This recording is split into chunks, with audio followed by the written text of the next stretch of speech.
We'll be describing problem one for homework 7. It's a problem where water is trickling down a cylindrical vertical bed of ion exchange particles, given a bunch of values and ignoring the kinetic energy term and the pressure drop to the screen, which are both small.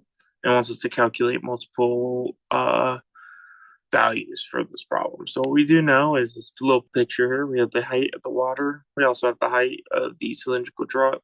We have the diameter of the particles, the diameter of the cylindrical tube, and then we have the roughness factor.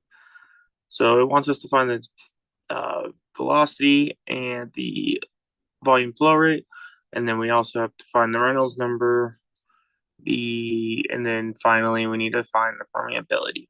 So what we can assume is that it's laminar flow because the question states that it trickles.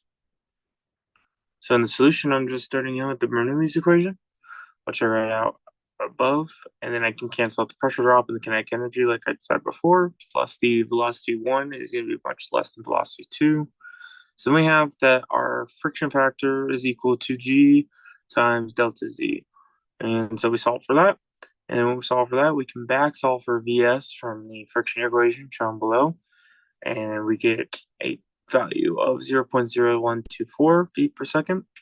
And by multiplying that velocity times area, you can find the volume flow rate. And then now we have all the necessary items to double check Reynolds number. We could double check it before we found the volume flow rate.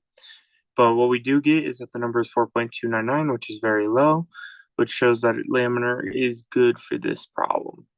And then for the friction factor, you can solve it one of two ways, which I've written down below. And either way, you get it as 315 darcies for the permeability of the bed.